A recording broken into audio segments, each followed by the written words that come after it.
자, 오늘은 뭡니까? 최근에 이제 그 용산에 계신 그 저의 항상 관심의 대상이 되시면 제가 그분을 개인적으로 만나게 됐던 계기가 어떤 한 디자이너의 전시 때문이었습니다. 어허. 이 아스파 전시를 이제 그 세종문화회관에서 하고 계실 때 소개로 만나가지고 이세이 미야케라는 그 일본의 디자이너를 한국에서 좀 전시를 하고 싶다. 그런데 근데 여기에서 한 가지 좀 짚고 넘어갈 게 있는데 최근에 우리 김 여사께서 디올 명품백 수수 때문에 계속 말이 많지 않습니까? 근데 한 달 가까이 지금 행불되셨죠? 근데 수수의 대상이 꼭 디올만 있었을까? 예. 작년 예. 3월이었습니다. 2023년. 2023년에 예. 일본의 저명한 건축가였죠. 아, 안도 일본 다다오. 방문했을 때. 예, 안도 다다오가 네네네. 만나서 선물을 줬죠. 맞아요. 저게 바로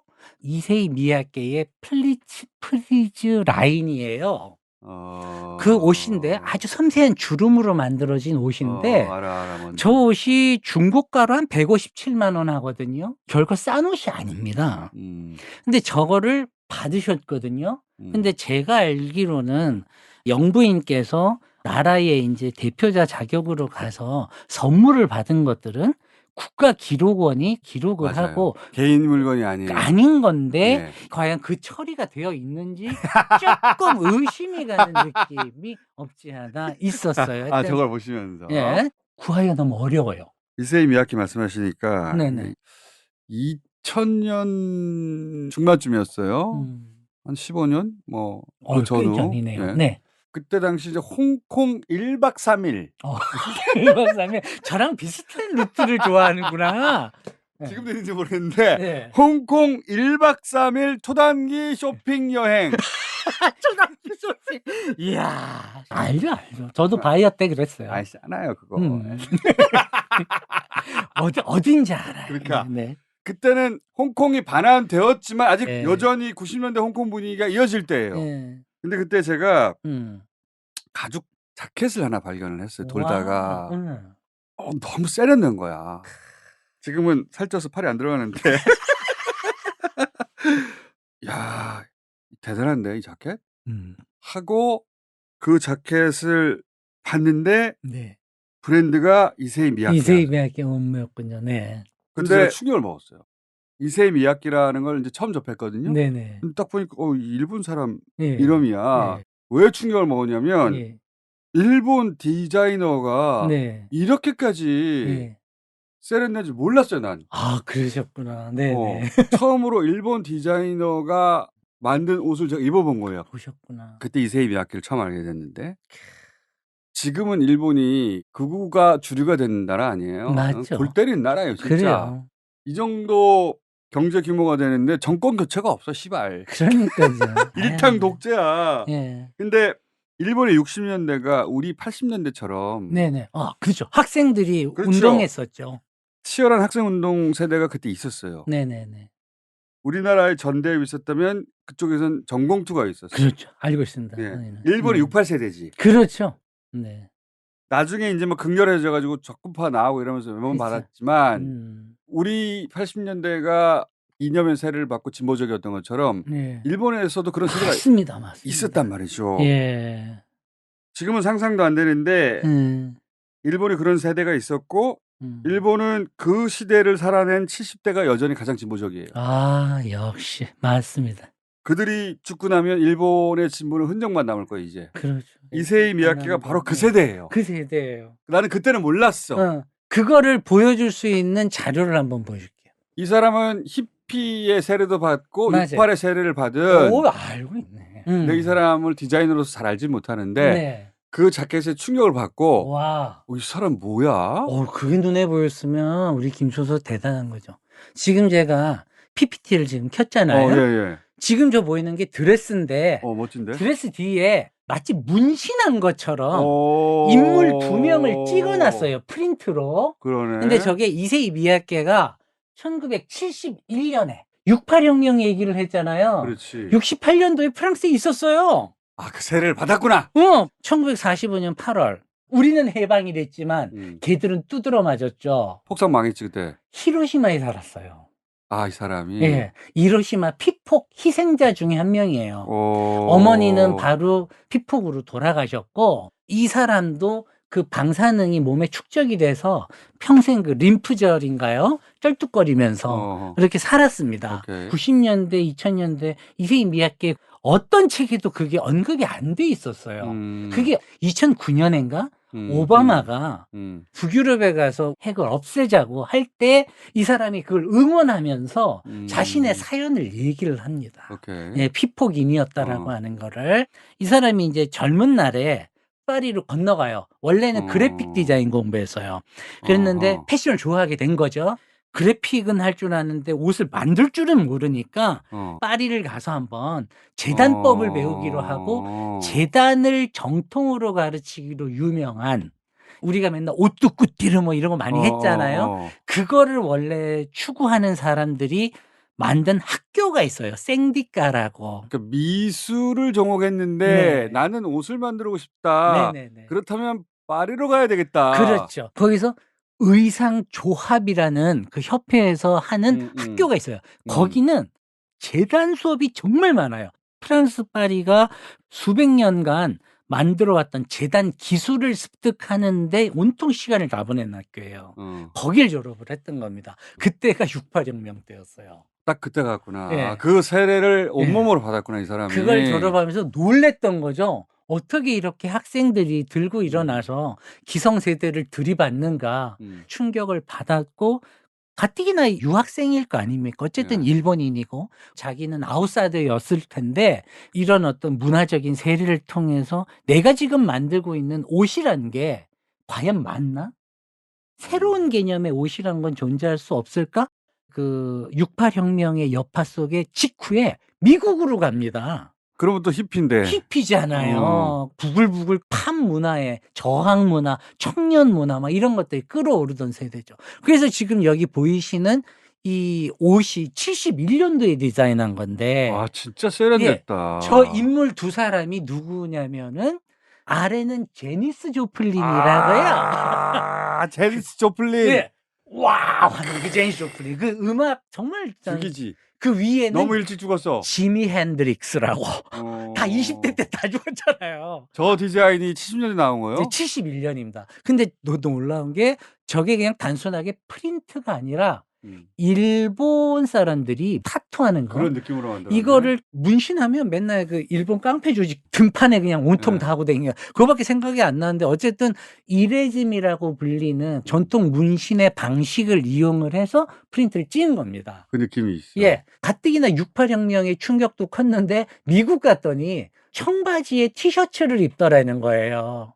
기가 막힌 시기에 파리와 뉴욕을 갔네. 그렇죠. 이 사람은 옷에 대한 생각이 바뀐 겁니다. 예전에는 꾸띠르를 해보려고 최고의 상류층, 그리고 교양 있게 교육받은 여성들, 계층 의식과 어떤 자본이 응집되어 있었던 쿠티르만 귀족의 보다가, 유니폼이지 사실. 그렇죠. 대상류층 크림 부분이잖아요. 진짜 보다가 미국이나 여기를 가서 봤더니 아, 옷이라는 건 다 필요 없다. 대중들을 위한 옷이어야 된다. 성별도 필요 없고 사이즈도 필요 없고 연령도 필요 없는 옷. 한 사이즈로 모든 사람이 입을 수 있는, 장애를 가진 사람조차도 입을 수 있는, 그걸 흔히 유니버셜 패션이라고 하거든요. 보편의 패션이라고 그래서 만인을 위한 옷. 유명해진 디자이너를 보면 말이죠. 손끝 실력이라는 건 유명해진 디자이너보다 훨씬 더 있는 사람들이 있겠죠. 네. 차이가 뭐냐면 결국은 철학이야. 철학이죠.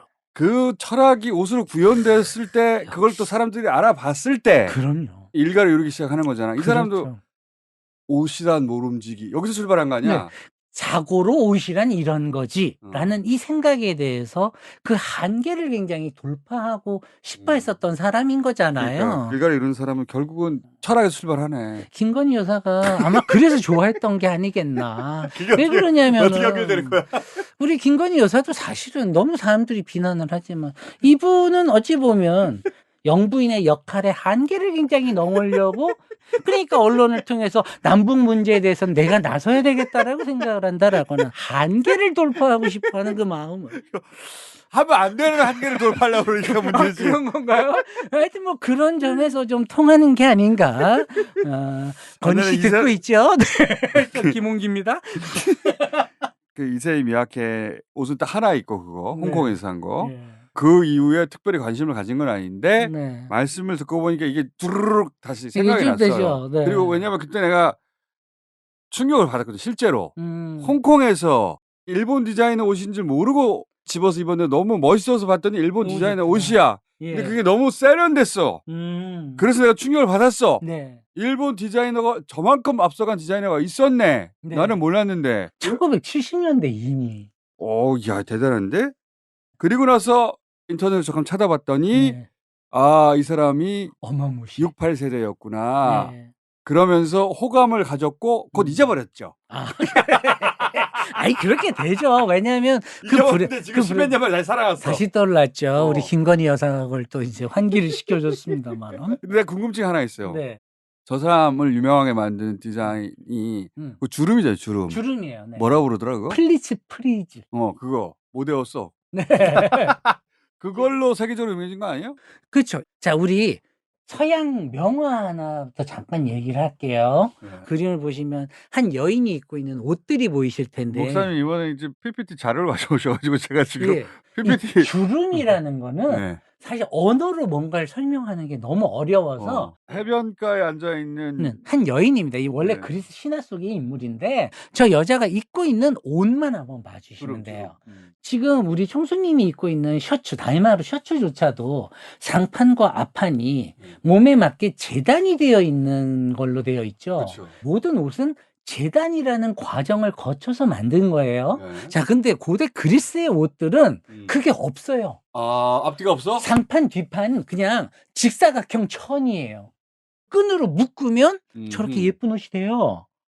저기 옷에서 저 여자의 어떤 그 우아함을 만들어낸 건 자연스럽게 몸의 율동과 맞물려서 만들어진 주름이라는 겁니다. 고대 그리스 사람들은 주름이 옷의 생명이라고 믿었어요. 살아있는 생명체의 기호 같은 거라고 생각했거든요. 율동미를 나타내는 생명력의 표상 같은 거. 그러다 보니까 서양 애들의 머릿속에 박혀 있는 거예요. 플리츠는 아름다운 거. 근데 고대 그리스 신화나 신전에서 일하는 여자 사제들이 입었다는 옷들, 주름들이 있었다는데 이걸 어떻게 재현해야 되는지를 잘 몰랐었습니다. 현대적으로 재해석할 것인가? 그거를 1910년인가요? 스페인의 포르툰이라는 디자이너가 도전을 합니다. 자료들을 찾아가면서 옛 주름을 찾아서 만들어내려고. 그리스의 주름을 현대적으로 재해석해서 현대 의상에 접목을 한 거죠. 저게 델포스 드레스라고 그래서 델포스라는 게 그 신전이잖아요. 신전에서 일하는 사람들이 입었던 옷이란 겁니다. 약간 세부컷 한번 보겠습니다. 바로 저런 주름을 만들었었죠. 저게 하고 나서 유럽을 완전히 확 휩쓸어 버려요. 저게 2000년 걸 되살려내는 거네. 그렇죠. 한 여인이 델포스 드레스를 입고 있는 모습을 그린 겁니다.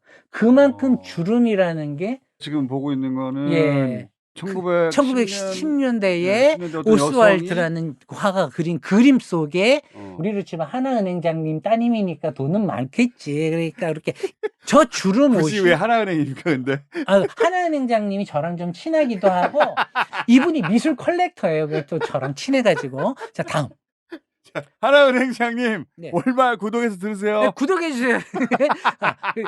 저 여자들이 실제 여성들입니다. 우리로 치면 150년 전의 걸그룹이에요.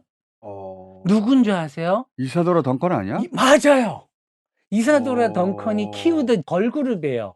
우리로 치면 이제 요즘 바다리라고 제가 좋아하는 여자 안무가 있는데 덩컨과 그 백업 댄서들 그런 거구나. 거죠. 근데 저렇게 주름을 좋아했었던 겁니다. 저걸 보면서 이세희 미야케는 이거야.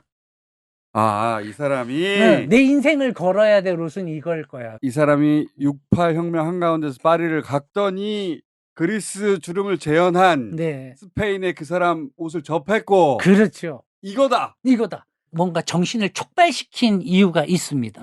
그리스 여자들의 옷은 재단된 게 아니라 그랬죠. 네. 천 2장으로 하거나 천 1장을 두르면 돼요. 근데 이게 동양의 옷은 원래는 다 그래요. 특히 기모노. 일본 기모노하고. 그렇죠. 네. 이게 연결됐구나. 맞물리는 거예요. 기모노에다가 저 서양의 상징인 주름을 함께 할 수 있다면 아하. 그러면서 저거를 현대적으로 그러면 어떻게 생산할까? 그래서